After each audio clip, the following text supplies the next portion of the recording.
Hello everyone, আসসালামু আলাইকুম। আপনারা সবাই কেমন আছেন? আশা করি সবাই খুব ভালো আছেন, আমিও ভালো আছি। তো আজকে আমি প্রথমে চুলাতে ভাতটা বসিয়ে দিয়েছি। তো আমি আজকে লাউ দিয়ে ইলিশ মাছ রান্না করব, তো সেটাই আজকে আমি আপনাদের সাথে শেয়ার করব। তো দেখেন আমার ভাতটা হয়ে গেছে। তো দেখুন আমি মাছটা কেটে নিয়েছি, এখন আমি হলুদ মরিচের গুঁড়ো দিয়ে একটু ভালো করে মাখিয়ে দিয়েছি। দেন আমি কড়াইতে দিয়ে দিয়েছি মাছটা। এখন আমি মাছটা ভালো করে ভেজে নিলাম। তো এখন আমি তেলের ভিতরে পেঁয়াজ কাঁচামরিচ দিয়ে দিলাম, পরিমাণ মতো লবণ দিয়ে দিলাম, পরিমাণ মতো মরিচের গুঁড়ো দিয়ে দিলাম এবং পরিমাণ মতো হলুদের গুঁড়োও দিয়ে দিলাম।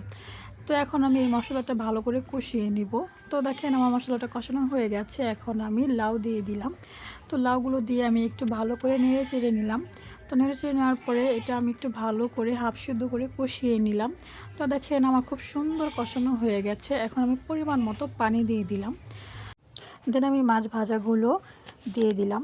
তো দেখুন আমার মাছ ভাজাগুলো দেওয়া কিন্তু হয়ে গেছে। তো আমি ধনিয়া পাতাগুলো উপর দিয়ে ছিটিয়ে দিয়ে দিলাম। তো দেখুন আমার লাউ দিয়ে ইলিশ মাছটা রান্না হয়ে গেছে।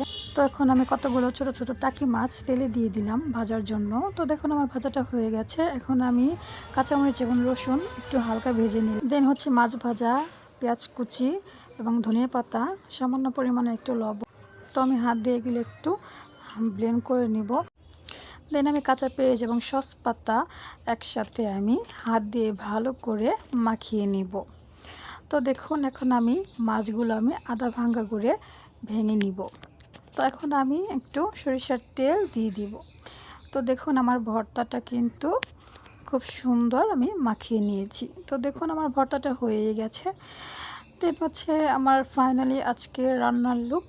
তো আমার মাটির চুলার রান্নাগুলো আপনাদের কাছে কেমন লাগে সেটা আমাকে অবশ্যই কমেন্টে জানাবেন। আর সবাই ভালো থাকবেন। আল্লাহ হাফেজ।